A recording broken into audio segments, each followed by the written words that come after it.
Hey guys, आज हम दोबारा से जनरल गॉड इमोर्टल्स के आगे के एपिसोड को एक्सप्लेन करने वाले हैं। अगर तुम लोगों ने अभी तक इसके पीछे के एपिसोड्स नहीं देखे हैं तो जाओ जल्दी से चैनल पे अपलोडेड जाके एक बार चेकआउट जरूर कर लेना। तो इस एपिसोड को स्टार्ट करते हैं।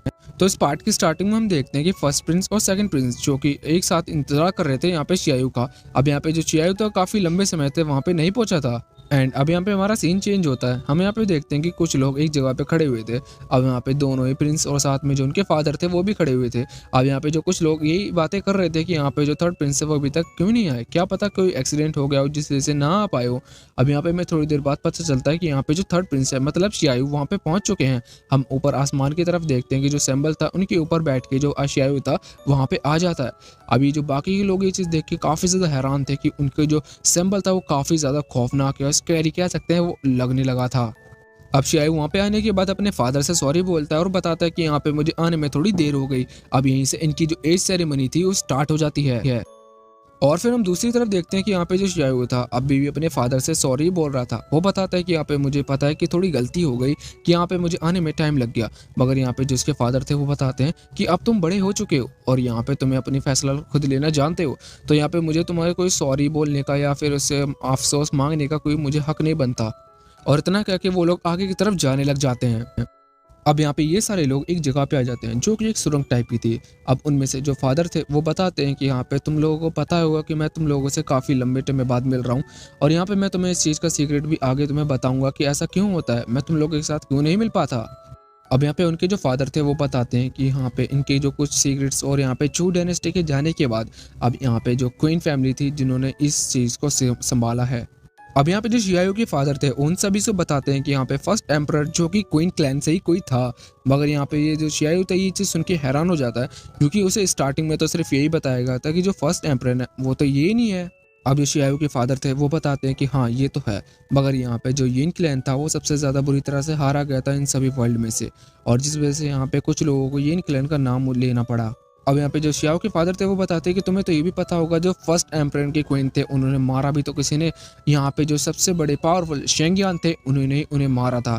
अब यहाँ पे इन लोगों को ये पता चलने के बाद चियाओ को काफ़ी ज़्यादा झटका लगता है क्योंकि उसे स्टार्टिंग में तो ये बताया गया था कि यहाँ पे जो चू डायनेस्टी है वो काफ़ी ज़्यादा पावरफुल है और यहाँ पे इन्हीं चू डायनेस्टी ने सभी को हराया। जब यहाँ पे इन सभी को पता चलता है कि यहाँ पे जो लॉर्ड शेंगियान थे जो काफ़ी ज़्यादा पावरफुल थे, यहाँ तक कि उन्होंने जो वेस्टर्न साइड्स कंट्रीज थी उन सभी की जो फाइट हुई उन्होंने काफ़ी आसानी से जीती थी। अब जो फर्स्ट प्रिंस है वो चियायू से बोलते हैं कि हमें अपने जो फादर का वो गोल है उसे कंप्लीट करना ही होगा, जो कि उनका गोल था यहाँ पे क्वीन फैमिली को पूरी तरह से कंप्लीट करना और भी ज़्यादा डेवलप करना। अब यहाँ पे जो चियायू था वो भी ये चीज़ सुन के खुश हो जाता है और यहाँ पे वो बताते हैं कि हाँ हम तीन ये चीज़ करेंगे। मगर यहाँ पे जो चियायू था वो ये चीज़ नहीं जानता था कि यहाँ पे उसके फादर कुछ और ही चाहते हैं। अब यहाँ पे जो इसके फादर थे वो बताते हैं कि हमारा एम है कि शियांग फैमिली को मतलब शियांग क्लैन को ख़त्म करना। अब यहाँ पे ये चीज़ सुन के जो फर्स्ट प्रिंस और सेकंड प्रिंस थे वो अपना हाथ हटा लेते हैं जहाँ पे इन लोगों ने टीम बनाई थी। अब चियायू को बिल्कुल भी समझ नहीं आ रहा था कि यहाँ पे हो क्या रहा है।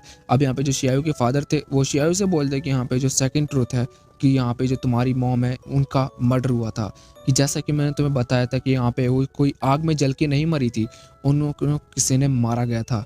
अब यहाँ पे चियायू ये चीज़ अपने फादर से भी पूछता है कि कौन था जिसने मेरी मॉम को मारा, मगर यहाँ पे उसके फादर नहीं बताते इस चीज़ के बारे में। और यहाँ पे ये चीज़ सुनकर चियायू काफ़ी ज़्यादा दुख हो जाता है क्योंकि उसे बचपन से यही लगा था कि यहाँ पे जो इसकी मॉम है एक जलते हुए हादसे में मारी गई। अब यहाँ पे चियायू काफ़ी गुस्से में अपने फादर से पूछता है कि कौन है वो जिसने मेरी मॉम को मारा।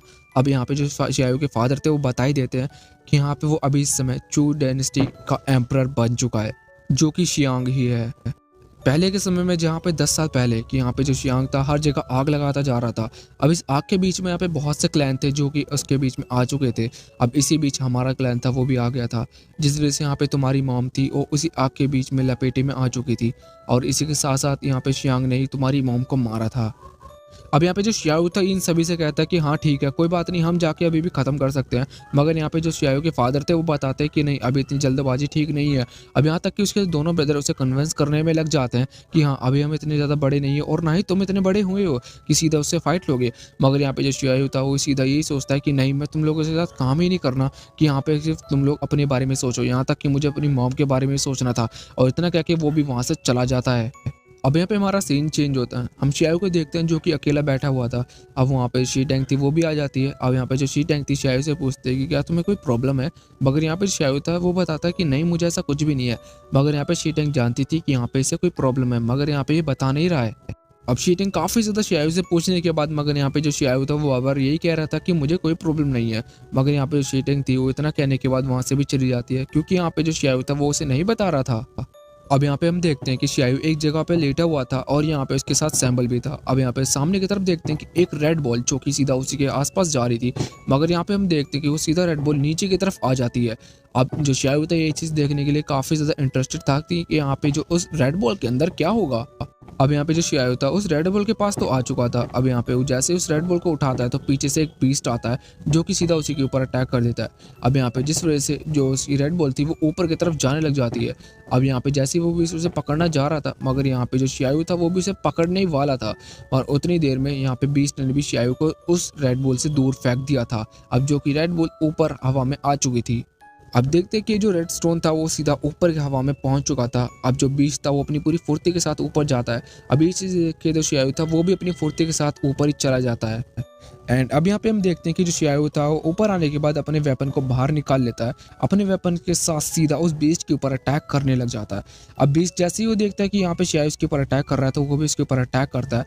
अब यहाँ पे जो शियाओ था उससे एक बार डॉच होने के बाद मगर यहाँ पे वो जैसी ही चीज़ देखता है कि वो बच गया है, मगर यहाँ पे उसके बीस्ट ने दोबारा से उसके ऊपर अटैक कर दिया था। और यहाँ पे दोनों ही काफ़ी ज़्यादा आपस में फाइट लेते जा रहे थे, जिस बीच यहाँ पे सैम्बल भी यहाँ पे उनके आके फाइट में इंटरप्ट करने लग जाता है। और यहाँ पे सैम्बल तो उस बीच से जाके चिपक जाता है और यहाँ पे जो बीच था वो नीचे जा गिरता है, और यहाँ पे ये दोनों एक पहाड़ी के टीले पे आकर रुक जाते हैं। इस समय हम देखते हैं कि रेस्टोरेंट था यहाँ पे शियाओ के पास आ चुका था। अब शियाओ यहाँ पे सैम्बल का शुक्रिया अदा करता है, और यहाँ पे हम देखते हैं कि रेस्टोरेंट को जैसे ही वो देख रहा था, अब यहाँ पे जो रेस्टोरेंट था उसके आर्मर में जाके लग जाता है। अब यहीं पे जो उसकी एनर्जी थी वो भी उसके अंदर चली जाती है, मगर यहाँ पे शियाओ को नहीं पता था कि इस रेस्टोरेंट से होता क्या है। और इसी के साथ हमारा ये एपिसोड भी यहीं पे ख़त्म हो जाता है। तो मिलते हैं इसके नेक्स्ट एपिसोड में।